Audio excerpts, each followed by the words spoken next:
elke knie sal buig, elke mond getuig, dat U die Here is.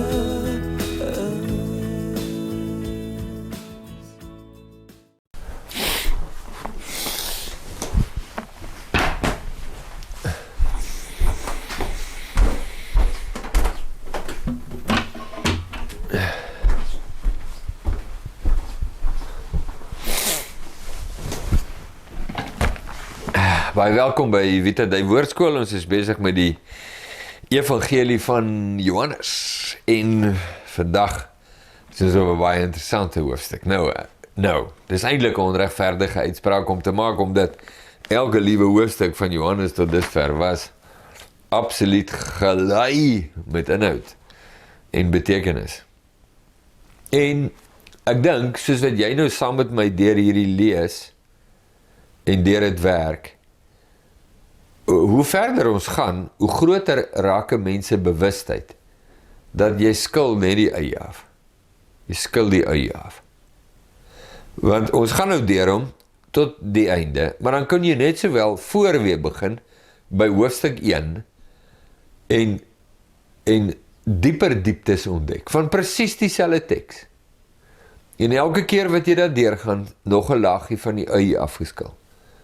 En dat dit so kan aangaan en aangaan, totdat jy Jesus sien, van aangesig tot aangesig. Dis vir my die wonderbaarlikste van die woord van God. Dit is net wonderbaarlik om dit te sien.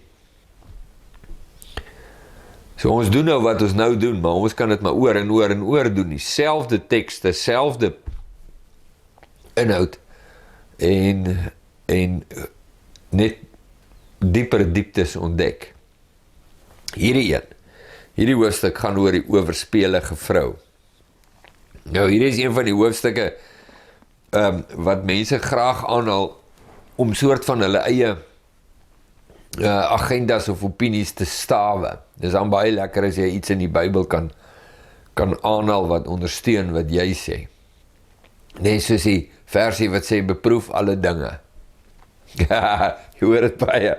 Mense doen net wat hulle wil. Dit sê mos in die Bybel, beproef alle dinge. Jy is toch net so bly, jy het ietsie wat jy kan aanhaal. Goed, so kom ons kyk. Bekende gedeelte, kom ons kyk, wat kry ons daar? So na hierdie konflik en belangrike uitsprake van Jesus in hoofstuk 7, waar hulle probeer het om te arresteer, maar die mense wat hulle gestuur het om te arresteer het net gesê, ons het nog nooit so iets gehoor nie, hierdie is, en die fariseërs wat dan toeslaan op hierdie mense,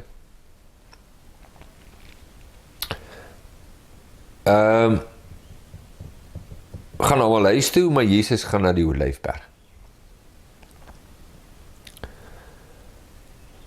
En vroeg in die môre het hy weer in die tempel gegaan, hy gaan na die Olyfberg. Jesus gaan praat met sy Vader. Sy gunsteling aktiwiteit. Dis nie 'n formule nie.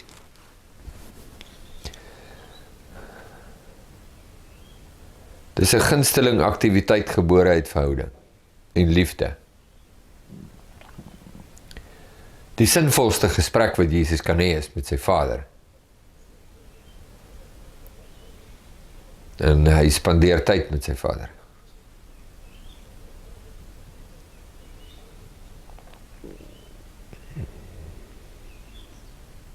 So Jesus gaan die volgende oggend tempel toe, en hy gaan sit, en begin die mense leer. Hy hou aan met sy bediening, en wat belangrik is natuurlik, wat leer hy hulle? Jesus leer hulle nie net bloot geestelike dinge nie. Hy leer hulle nie bloot oor die Vader nie. Hy leer hulle nie bloot oor die koninkryk nie. Hy leer hulle in alles wat hy sê, en al die skrifte wat hy aanhaal, om homself te openbaar vir wie hy is. Moenie dit miskyk nie. Dis waaroor alles gaan. En die skrifgeleerders en die fariseërs het 'n vrou wat in egbreek betrap was, na hom gebring. Goed. Nou voor jy die vrou nou verskriklik jammer kry, ekskuus tog, voor jy die vrou verskriklik jammer kry,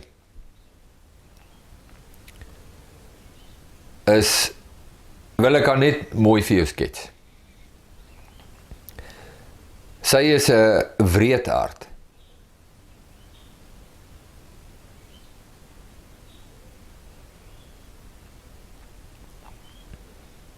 Sy is nie, sies tog, sonder nie. Dink gou aan egbreek. Jy het beloof voor God en sy gemeente om jouself toe te sê aan een persoon. Toegewy en getrou te wees. En jouself met niemand anders te deel as met die een persoon nie. Nou dit is 'n onsaglike manifestasie van liefde. Wat hierdie vrou doen is om hoogverraad te pleeg. Sy gaan teen dit wat sy beloof het. Sy gaan teen liefde. Sy doen die mees selfsugtigste ding onder die son. En dit affekteer klomp mense. Nou, as jy al in egbreek verval het, of 'n maat het wat daarin verval het, dan verstaan jy. Hierdie is nie, jy weet, hierdie is, sies tog, ja, kyk hierdie klomp chauvinistiese mans, en hulle is nou by hierdie vrou, en jy weet, shampies, nee, wow, wag nou is jy heel in die verkeerde rigting hier. Hierdie vrou, sy, haar sonde en haar posisie word uitgebuit verseker. Daar is nou nie twee dinge daaroor nie, dit is so. Maar jy moet haar net in die regte lig sien daarom. Jy moet nou verstaan. As ek nou vir jou sê, en toe bring hulle na Jesus 'n plaasmoordenaar. Wow, dan skielik is die sentiment nou heeltemal anders. Ja, nee, die vark, maak hom dood. Dit is presies wat die fariseërs doen. Maar die wet sê, hy moet ter dood veroordeel word. Sy moet ter dood veroordeel word. Die wet sê.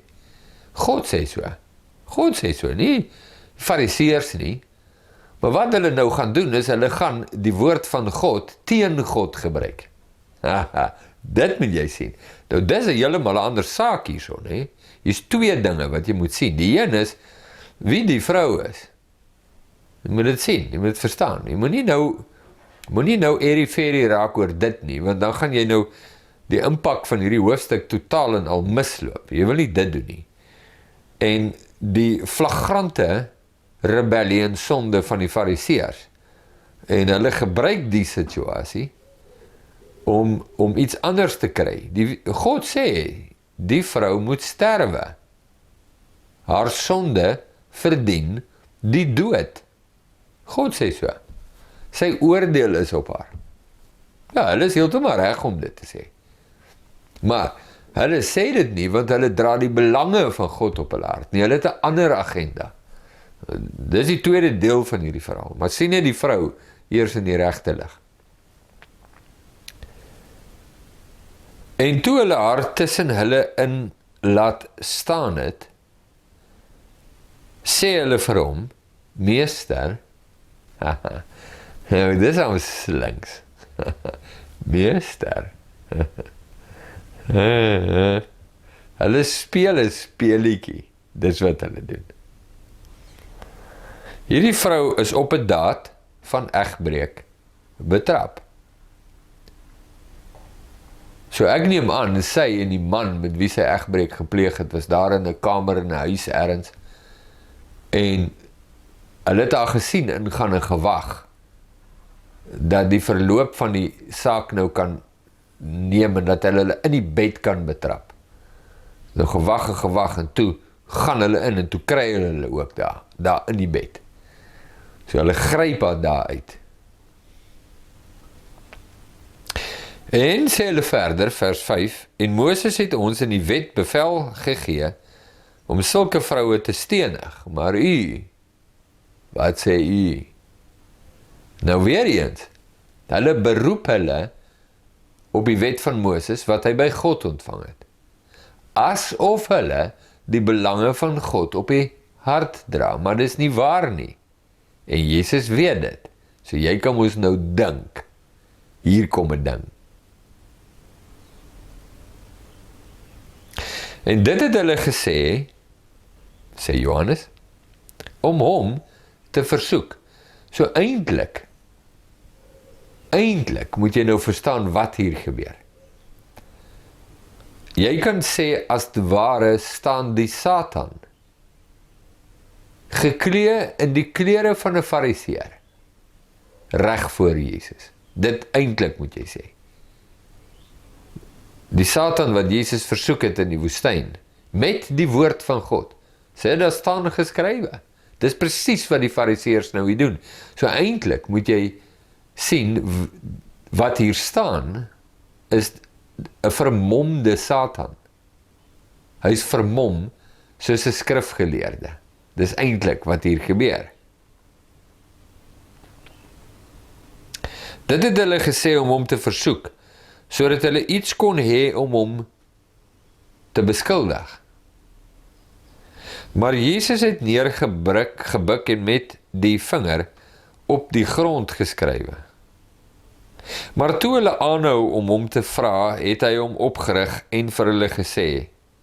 Nou, die toneeltjie, Johannes sê nie wat het Jesus geskrywe nie, so die mense gis, hy het miskien dit geskrywe of dat geskrywe of die of die, maar Johannes sê nie wat dit is nie, so dit is nie belangrik nie. Dit is nie belangrik vir wat jy nou hier gaan lees nie. Jy kan nou goedjies nou, maar jy kan hoogstens gis nou, jy kan nie nou sê, dit is so, dis wat hy gedoen het nie. Party ouens sê, hy die name van die mans wat ook egbreek gepleeg het onder die fariseërs daar geskryf, maar jy kan nie dit sê nie, jy kan dit glad nie sê nie, die Bybel sê dit nie, jy weet so, dis nou maar net 'n teoriekie en so aan, maar jy kan nou nie daarop gaan nie. Hy skryf op die grond met sy vinger. So hulle staan om hom en dis nou wolf mentaliteit. Dis daar's 'n hele bende daar met hierdie vrou in hulle midde en hulle pommel hom. Nee, hulle bom hom met vrae en kom aan sê vir ons, so sê nou, jy weet. So Jesus rig hom op. Ek verstaan, hy staan op. En hy sê vir hulle, laat die een van julle, wat sonder sonde is, die eerste klip op haar gooi. Nou, jy moet die intensie van Jesus hier verstaan en die situasie verstaan. Jesus sê nie hier, haar sonde is okay nie. Dis glad nie wat hy sê nie, bietjie later gaan jy dit sien vir jou eie woorde. Jesus sê nie vir die vrou, ag sies tog, sy is 'n ou egbrekertjie, ag shampies, ag sies tog. Dis nie wat hy sê nie. Jesus sê nie, haar sonde is okay nie, dit moet jy sien, jy moet dit verstaan. Jesus sê net, openbaar hulle harte. Ons kon sê, jy hoor nou wat Jesus se woorde was, maar nou gaan jy op intensie, nee, op bedoeling. Nou gaan jy sê, Jesus sê, julle wat so graag die oordeel van God wil voortrek op hierdie persoon. Want die oordeel van God op haar is na waarheid. God het nie 'n foutjie gemaak toe hy gesê het, sy staan onder die oordeel nie. Jy weet, en so aan, en Jesus kom versag het nou nie. God van die Ou Testament baie ongenaakbaar in hart, en Jesus is vreeslik akkommoderend, en alles is fyn, en almal is goed en gaaf, en almal. Nee, dis nie wat hier gebeur nie. Dis net glad nie wat hier gebeur nie. Die oordeel van God op hierdie vrou is na waarheid, maar die mense wat die oordeel wil voltrek, dis waar die probleem nou kom. Sê, so julle wil die oordeel van God op haar voltrek, omdat sy in sonde is. Terwyl julle eie slinksheid en boosheid en onderduimsheid wegsteek agter die fyn linne van 'n skrifgeleerde. Goed, sê 'n bietjie vir my. Julle wat geen sonde het nie, voltrek die vonnis. Met ander woorde, dis nie 'n saak van, ja, ons het almal sonde, daarom mag ons nie iets sê oor sonde nie. Nee, dis ook glad nie wat daar staan nie. Jesus praat met 'n baie spesifieke gehoor en 'n baie spesifieke boodskap. Dink julle dat julle die oordeel van God sal ontvlug? Dink julle so? Julle staan hier as die Satan self en beroep julle op die heiligheid van God, terwyl julle die heiligheid van God self nie ag nie. Dis 'n heeltemal ander boodskap.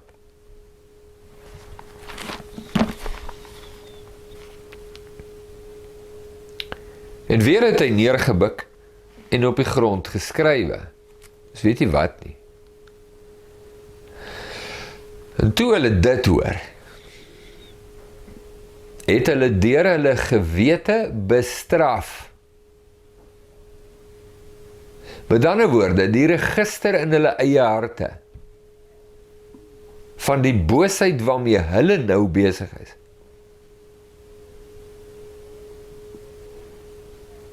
En die speletjie wat hulle nou speel, om die regverdige oordeel van God op iemand te voltrek, terwyl hulle in dieselfde onreinheid staan voor God, deur teen hom te rebelleer en te weerstaan.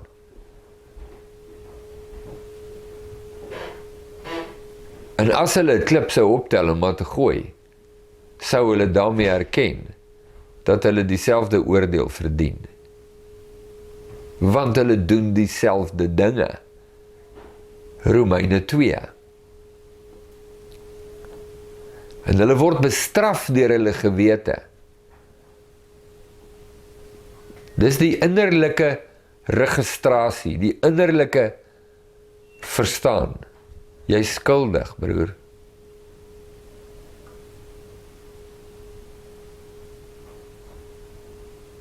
Nou, uiterlik kan hulle sê, ja, jy, voilà, ja, weet, so. Hulle kan dit nog doen as hulle lus is. Maar die innerlike register is daar. Hulle is skuldig, jy is skuldig. Voor dieselfde God, voor wie jy hierdie vrou bring. En het hulle een vir een weggegaan. Van die oudste af, tot die laaste toe. Almal. Van die oudste tot die laaste, almal. En Jesus het alleen agtergebly. En die vrou wat daar tussen hulle ingestaan het. Vers 10. En toe Jesus hom oprig en niemand sien, behalwe die vrou nie, hulle los haar ook nie daar. Vat haar nie saam nie. Hulle is klaar met haar nou. Klaar met haar. Die beskuldiging, die wet is nog net so van krag. Nee, die uitsprake van God is nog net so van krag op hulle los haar. Niks verder met haar te doen nie. Want hulle verstaan enige verdere lollery met haar saak verdoem hulle self net al hoe dieper. Los haar net. Sê Jesus vir haar, vrou, waar is daar die beskuldigers van jou? Het niemand jou veroordeel nie? Daarmee sê Jesus nie, dat daar nie 'n oordeel op haar is nie. Hy vra net, waar is die mense wat jou so beskuldig het? Wat so gewillig was om jou te verdoem tot die dood toe? Hulle self bestraf. Is my snaaks? Nee. Ek sien nou die dag 'n video hier in Suid-Afrika, nou is daar 5 mans met wapens, pangas en een het 'n pistool, 2 het 'n pistool en hulle breek nou by 'n huis in en dis hulle intensie is baie duidelik. Hulle gaan sonder genade hierdie mense afmaai. Nou is daar 'n persoon in die huis met 'n geweer, nou die kameras binne die huis neem dit af. En nou kom hulle in. Hulle gaan nou 'n mok saai, chaos.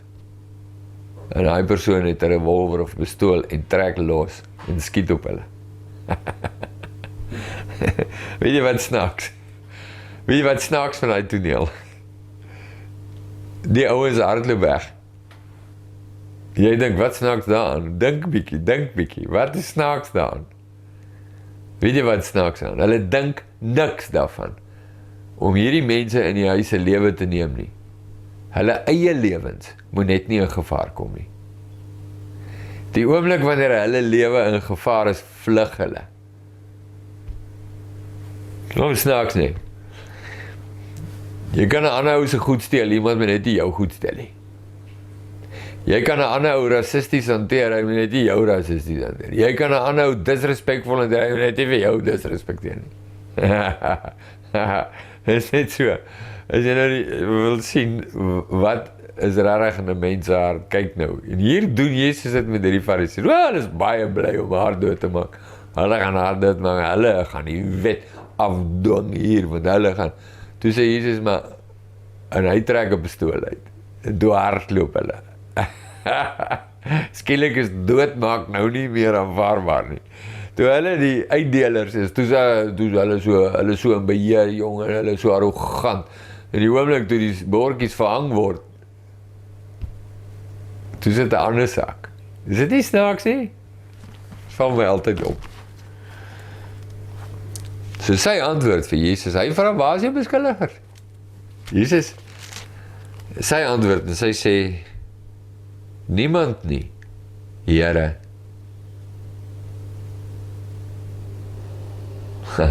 Een sin.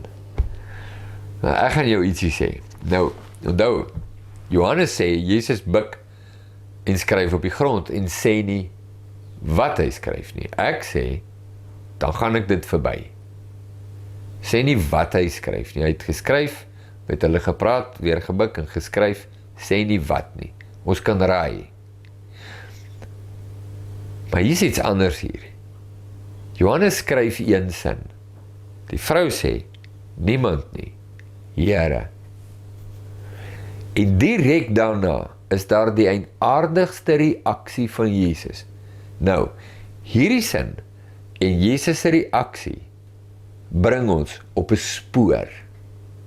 En dis nie 'n spoor van waar ons gis oor wat het moontlik daar gebeur, soos in die geval van Jesus wat buk en skryf nie.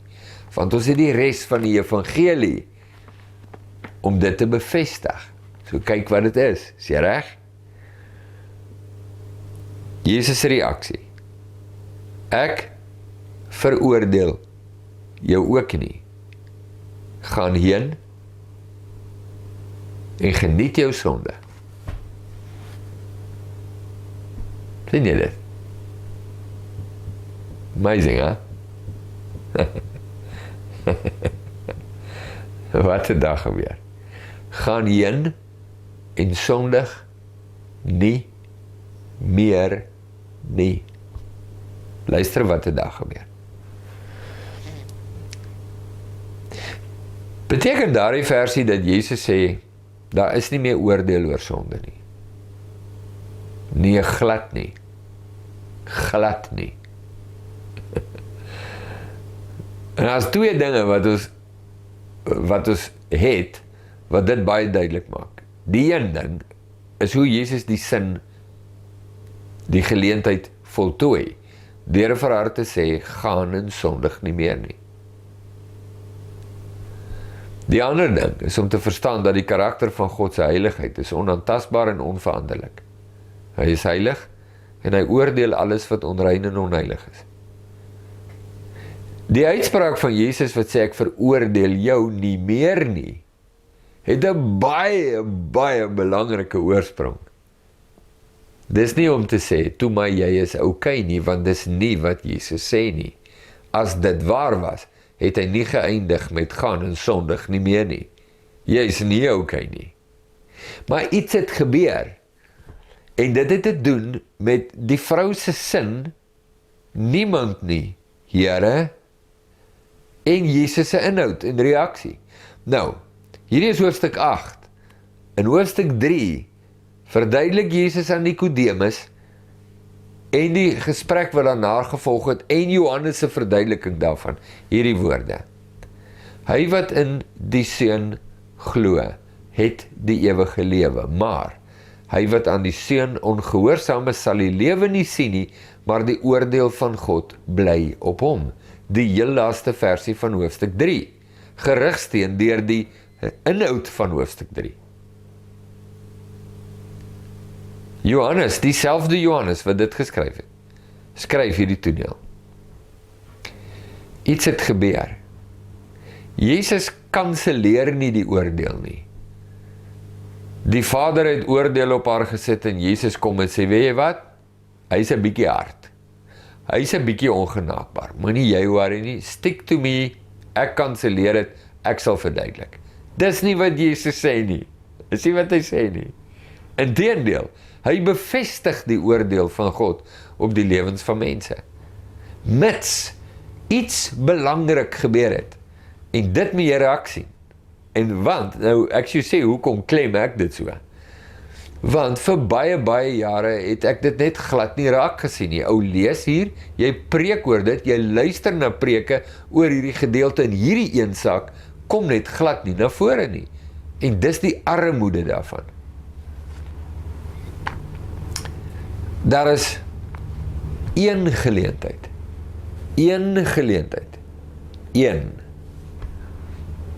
waar 'n mens vrygemaak en verlos word van die oordeel van God, die legitieme, heilige, korrekte, goddelike oordeel van God op die lewe van 'n mens. En dit is wanneer daardie mens sy hart voor Jesus neerlê. Dis die enigste geleentheid waar 'n mens verlos word van die oordeel. Die enigste geleentheid.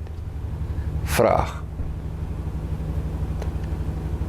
Is daar 'n uitsondering op hierdie stelling? Ek sê, enigste geleentheid. As daar 'n uitsondering is my stelling in totaliteit onwaar. Want jy kan nie sê enigste en dan 'n uitsondering hê nie. Daar kan nie so iets wees nie. Het dit in hierdie vrou se hart gebeur? Het sy tot 'n besef gekom van wie Jesus is en haar hart voor hom neergelê?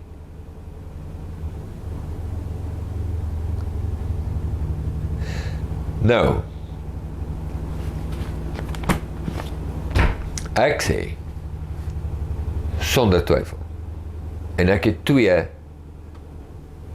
bewyse, twee dinge wat my op so antwoord bring. Die een is, die vrou se antwoord, toe hy vir haar vra, waar is jou beskuldigers? Die mense wat jou wil doodmaak. Toe sê sy, hulle is weg. Here,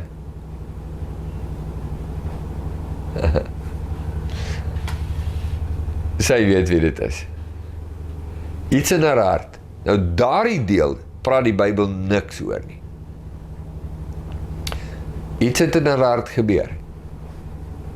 Om te weet dat hierdie man wat hier staan, verag deur die skrifgeleerdes, maar geag deur God. Presies wat Petrus skryf, nee, hy is deur die mense verwerp, maar wat uitverkore en kosbaar is voor God.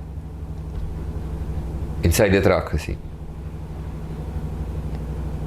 Sy, die gemeene, wrede, liefdelose egbreekster, snap, wie is hierdie?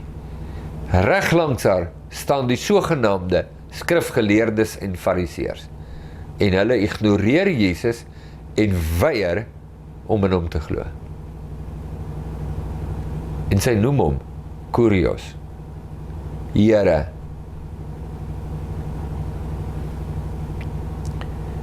En Jesus wat die harte ken, dis die eerste een, daai.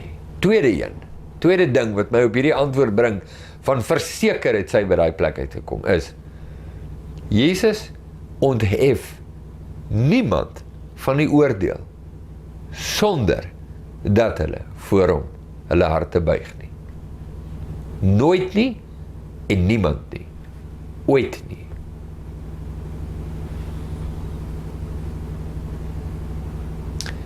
Daar is nie 'n Black Friday in God se genade waar genade nou halfprys is nie. Die voorwaarde is vas. Hy wat in die Seun glo, het die ewige lewe. En die genade wat Jesus, wat God haar gee, ek veroordeel jou ook nie, kom met 'n baie belangrike klousule. En as jy daarvan wil lees, gaan lees Titus 2 vers 10 en 11, waar Paulus genade beskryf. Paulus beskryf genade nie as 'n iets nie, maar as 'n persoon, en sê, genade leer ons om heilig en rein en ingetoe te lewe. Genade is nie 'n kombers wat sonde goedkeur nie. Genade lei jou na heiligheid. As dit nie jou verstaan is van genade nie, het jy 'n les geleer nie uit God se boek nie, maar uit 'n ander boek uit. Dis wat genade is. Jesus gee haar genade daar, op grond van wat in haar hart gebeur het. En sê, sondig nie meer nie, en dis wat genade doen. Hier sien jy genade in aksie.